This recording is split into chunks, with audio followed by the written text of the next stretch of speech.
نحمده ونصلي على رسوله الكريم أما بعد فأعوذ بالله من الشيطان الرجيم بسم الله الرحمن الرحيم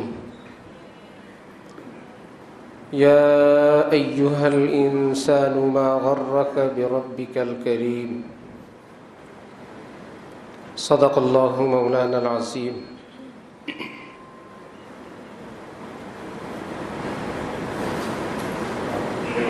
আমাদের পরম শ্রদ্ধেয় পীর ও মুর্শেদ হযরত ওয়ালা দামাত বারাকাতুহুমের বরকতে মাসিক ইসলাহি জলসায় আগত আমাদের সকলকে আল্লাহ পাক আল্লাহর মহব্বতের দৌলত নসিব ফরমান। হযরত হাকিমুল উম্মত মাওলানা আশরাফ আলী থানভী নওয়ারাল্লাহু মারকাদাহু বলতেন, কেউ যদি পীর সাহেব হতে চায়, খলিফা হতে চায়, সুফি দরবেশ কিছু হতে চায়, যেখানে ইচ্ছা সে সেখানে যাক। কেউ যদি মানুষ হতে চায় তাহলে তার খেদমতের জন্য আশরাফ আলী প্রস্তুত আছে।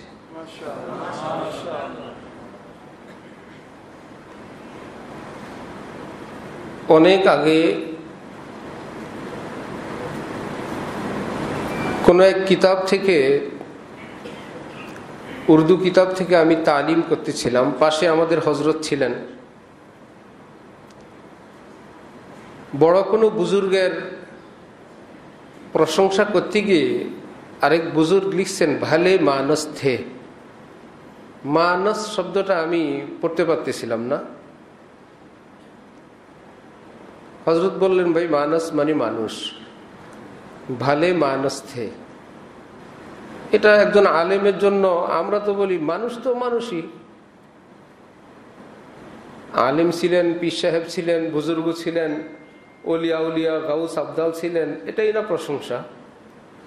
ভালে মানুষ থে, একজন ভালো মানুষ ছিলেন। তখন তো তরজমা অনুবাদ হয়ে গেছিল। পরবর্তীতে জানতে পারলাম হযরত ওয়ালা দামাত বারাকাতুহুমের বিভিন্ন বয়ান থেকে যে ভালে মানুষ, মানস থে, ভালো মানুষ, এটা হলো পীর বুজুর্গ সুফি দরবেশ অলি অলি কামেল যত ধরনের আলকাব উপাধি আছে সবগুলোর চেয়ে অনেক বড় উপাধি।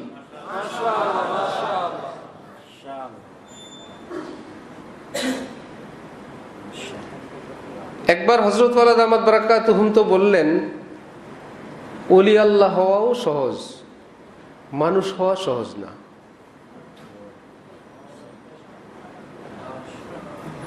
হযরত বললেন যে ভাই, আল্লাহ পাক রহমান রহিম, গুনাহ ছাড়লে তাকওয়ার উপর থাকলে আল্লাহ পাক বেলায়েত দিয়ে দেন। খোঁজ নেওয়া জানা গেল এখনো ভালো মানুষ হইতে পারে নাই, পিসাব হয়ে গেছে, বুজুর্গ হয়ে গেছে, তার মুরিদ টুরিদ আছে, এখনো ভালো মানুষ হইতে পারে নাই।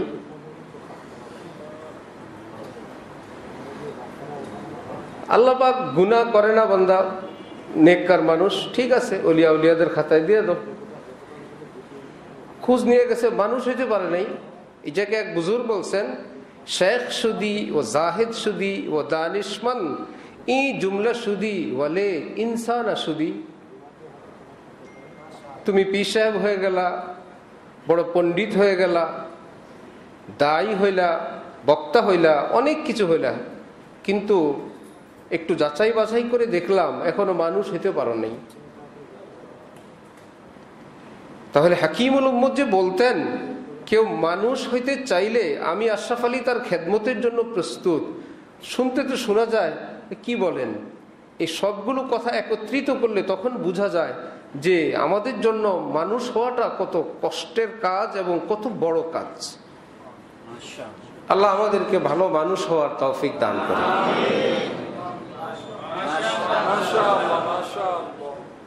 আমাদের পীর ও মুর্শিদ হযরত ওয়ালা দামাত বারাকাতুহুম, আল্লাহ পাক হযরতের হায়াতে খুব বরকত দান করেন। অনেক কিছুর ব্যাপারে আমি দেখি কাছের থেকে হজরত ছাড় দেন,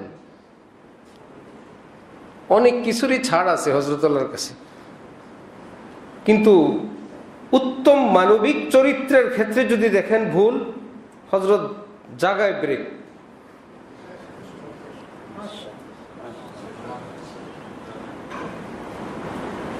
এমনি আমল একটু কম করছে, জিকির একটু কম করছে, জামা একটা গায়ে দিছে, ভাই হইলো, একটা গায়ে দিলেও তো হইলো। জীবনে শুনি নাই, আপনারা শুনছেন কিনা যে ভাই তোমরা সবাই আমাদের সিলসিলার জামা বানাও? শুনছেন জীবনে? এই সিস্টেমের টুপি পরো, অলি আল্লাহ হইতে হইলে এগুলো করতে হবে, সাদা বুঝা পরে এসো, বলছেন কোনোদিন? এটা কোনো আইটেমের মধ্যে পড়ে না, অনেক পরে। হ্যাঁ, কেউ আগে করে আপত্তি নেই, ভাইয়া আমি শাইখের মতো বানাবো, এটা আমার ভাগ্য, কিসমত। বেশভূষা নিজের আউলিয়া বুজুর্গানি দিনের মতন থাকা, এটাও মস্ত বড় কিসমত। কিন্তু যে যেটা নিয়ে কাজ করেন, হজরত হাকিমুল উম্মত বলতেন মাশায়েখে কেরাম যে জাহিরি আমাল নিয়ে কোনো টেনশন করেন না। মুহিউসুন্নাহ হজরত শাহ আবরাউল হক সাহেব সুন্নতের খেলাফ কিছু করতে দেখলে কতটা ক্ষিপ্ত হইতেন। ওনার সঙ্গে নিয়মিত দাড়ি শেভ করে এক ব্যক্তি ভারত থেকে সফরেও আসছেন, খাওয়া দাওয়া নাস্তা একই দস্তরখানে করেন, একই দস্তরখানে শেভ টেপ করে হজরতের সঙ্গে নাস্তা করতে বসে। একটু সুন্নতের খেলাফ করলে যিনি এতটা ক্ষুব্ধ, কি ব্যাপার ভাই, দাড়ি কটা রাখলে মাশাআল্লাহ মস্ত বড় একটা আমল হবে, তার ভিতরটা যদি দাড়ির জন্য প্রস্তুত না হয়, আমি ধরে বান্দা রাখলাম, কয়েকদিন পরে যদি না হইল, না রাখলো, আরো অনেক কিছু। হযরত সদর সাহেব রহমতুল্লাহ আলাইহির ব্যাপারে মশহুর, এক ব্যক্তি হজরতের নিকট আসলেন, জেন্টেলম্যান, হজরত গদির উপর বসাইলেন, বড় সম্মান করলেন সেই লোকটাকে। সবাই বলল, হজরত দাড়িবিহীন লোকটাকে আপনি এত সম্মান করলেন? সদর সাহেব বলতেছিলেন, না তো দাড়ি ছিল তো। সবাই বলল, হজরত না না ছিল না, দাড়িবিহীন। সবাই ভাবতেছিল হুজুর তো, হুজুরের চোখে দাড়ি লাগানো, যেদিক দেখে সব দাড়ি দেখে। বুজুর্গরা সবাই রে বুজুর্গ ভাবে, এইরকম কিছু ভাবছেন, মনে করছেন হজরত তার খালি চেহারাটা দেখেন নাই, এইরকম বিতর্কের ভাব নিয়ে হজরতও বলতেছিলেন দাড়ি ছিল, তারা বলে ছিল না। শেষে গিয়ে হজরত বললেন, আরে ভাই তার দাড়ি ভিতরে উঠে গেছে, আমি দেখছি, বাইরে আসে নাই। আমাদের হজরতওয়ালা বললেন, আমি সে হাজিরে চিনি, সেই লোক শেষ জীবনে কি সুন্দর নুরানি চেহারায় দাড়ি এবং তসবিহ হাতে। আমাদের হজরতের নামে নাম হাজি আব্দুল মতিন, গুলিস্তান কোথাও বড় ব্যবসা করতেন। হজরত বলতেন যে ভাই আমি তো তার সদর সাহেব যেই দাড়ি আগে দেখছেন, আমি তার সেই দাড়ি পরে দেখছি। কোথায় আজান দিয়ে দেয়? এই জন্য হাকিমুল উম্মত বলতেন যে মাশায়েখে কেরাম ইসলাহে বাতিন যেটা, সেটার জন্য বেশি ফিকির করেন। হজরতওয়ালা করাচি রহমতুল্লাহ আলাইহির খানকায় সবাই ঘুমাইতেছে, ফজরের সময়, ফজরের আগ দিয়ে হজরতওয়ালা নিজে ডাকতেছেন। লম্বা খানকা, এই দিক থেকে ডাক ডুক দিয়া সামনে গেছেন, উঠে গেছে হজরতওয়ালার ডাক শুনে, সামনে গিয়ে দেখেন পিছন দিয়ে আবার শুয়ে গেছে, গুলিস্তানের হকারদের মতো। পুলিশ আসলে উঠে যায়, পিছন দিয়ে আবার বসে যায়। হারে মুশকিল, হজরত আবার ফেরত এদিকে আসছেন, ওই পাটি আবার পিছন দিকে শুয়ে গেছে। হজরত বললেন যে ভাই তুম লোক উঠ উঠ কে সো যাতে হো, উঠে উঠে আবার শুয়ে যাও ভাই, তুম লোক উঠ উঠ কে সো যাতে হো। আমরা হলে কি করতাম, নালায়েকের দল, রাত 3টা উঠা উচিত ছিল। সর্বশেষ আমার মতন পীরে কামেল ডাক দেওয়ার পর এক লাফে কেন উঠলাম আজকে আসে। ভাবলেন ভাই ঘুম মানুষের একটা, এটা অনিচ্ছাকৃত স্বভাবগত একটা ব্যাপার, এর সঙ্গে বেচারারা কে কোন, সব বড় বড় মানুষ উঠবে তো, এরা তো বেনামাজিরা, নামাজ তো পড়বে, এর জন্য এইরকম একটা মানুষ ঘুমন্ত ধমকা ধমকি। কোনো জায়গায় ছাত্রদেরকে ঘুম থেকে জাগানোর জন্য হোটেলের যে কলিং বেল আগের যুগে ছিল বিকট আওয়াজের, ওই একটা বেল রুমের মধ্যে লাগায় দেওয়া হয়, আর কোনো এক জায়গা থেকে হুজুর কেবলা বাস বেল টিপ দিয়ে রাখলেন, বাজতেছে তো বাজতেছে, ঘুমের থেকে উঠলোই একটা বিকট আওয়াজের মধ্যে। ব্রেনের জন্য কত ক্ষতি। কোন এক মাদ্রাসা কানুন হয়েছে, অমুক কাজে ভুল হইলে 10 বার কান ধরে উঠা বসা, তারপরে অমুকটা ভুল হইলে 5 বার, অমুকটা ভুল হইলে 8 বার, অমুকটা ভুল হইলে এতবার, সারাদিন শুধু কান ধরার শাস্তি। তো এক ওস্তাদজি, অন্য এক ওস্তাদজি বলতেছিলেন ওই আইন কানুনের সমালোচনা কেমনে করবেন, তো বললেন ভর্তি হয়ে কান 2টা হুজুরের কাছে দিয়ে দিয়ে যখন লাগে টিপ দিয়ে নিবে।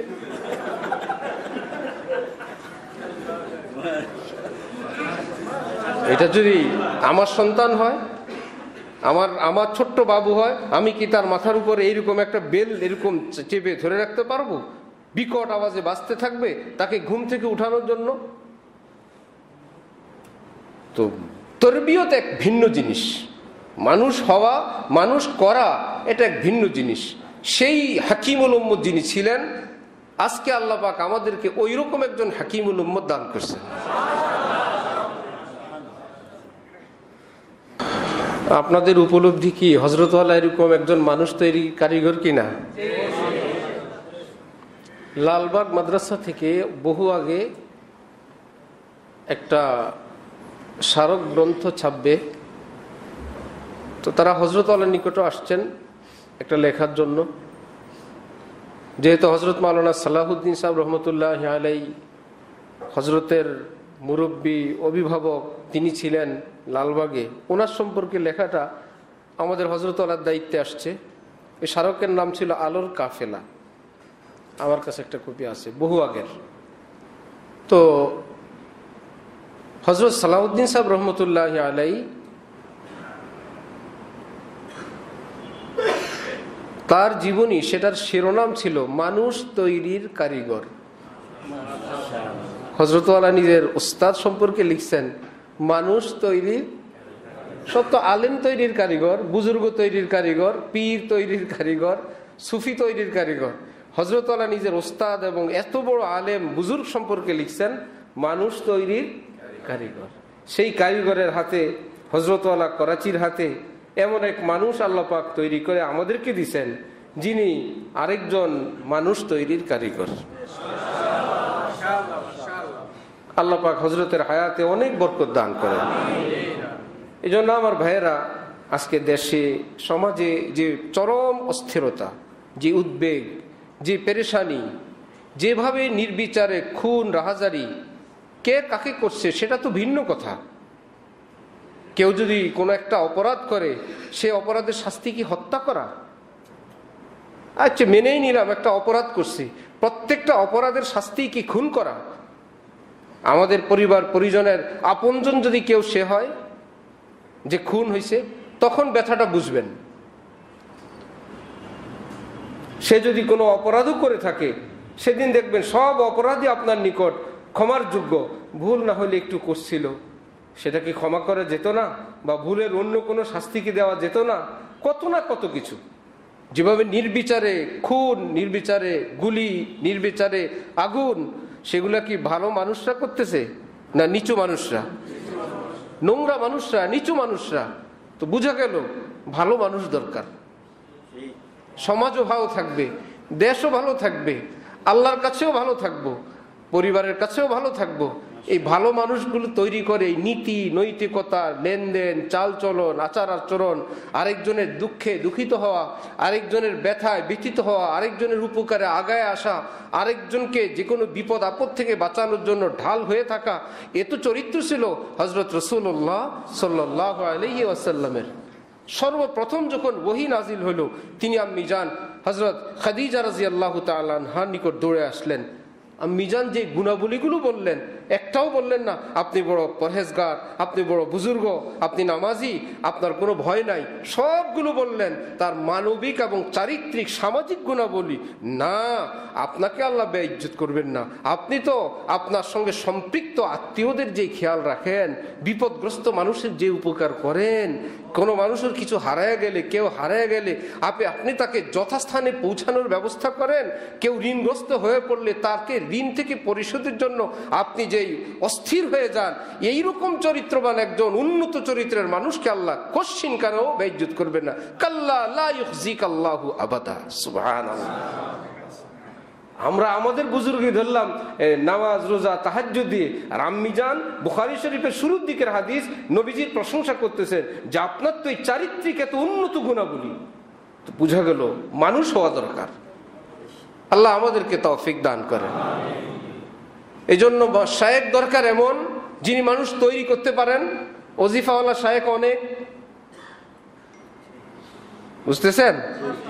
ওজিফাওয়ালা শায়েক অনেক। ওজিফা দিবেন, কিতাব দিবেন, যখন দেখবেন মুরিদ থামাইতে পারে না, জিকিরের মাত্রা একটু বাড়ায় দিবেন। কিন্তু মানুষ তৈরির কারিগর সেই পারে যে নিজে মানুষ হয়।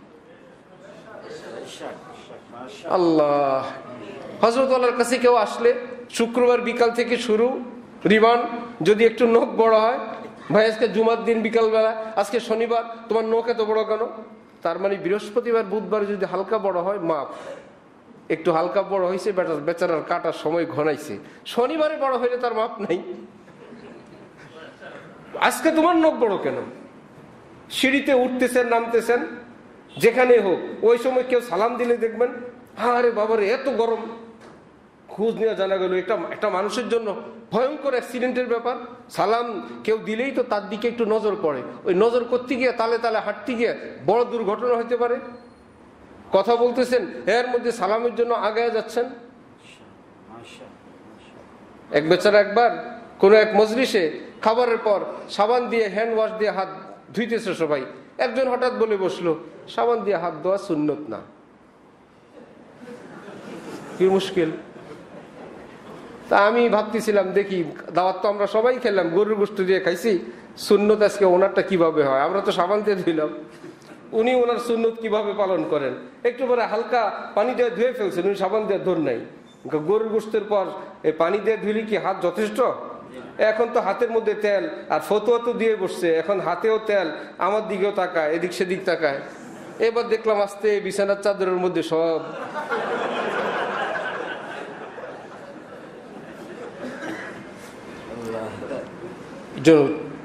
সমাজ, আমরা কোন সমাজে, কোন শতাব্দীতে কখন আছি? এখন এই সমাজে সুন্নত শরীয়তের ভিতর থেকে সবচেয়ে সুন্দর, সম্মানজনক এবং সামাজিকভাবে বেঁচে থাকার জন্য শিক্ষক হিসাবে ওস্তাদ খুব কম, খুবই কম। কি আর বলবো, খুবই কম। এই জন্য আমার ভাইয়েরা, আল্লাহ পাক আমাদের হযরতের হায়াতে অনেক বরকত দান করেন, অনেক বরকত দান করেন।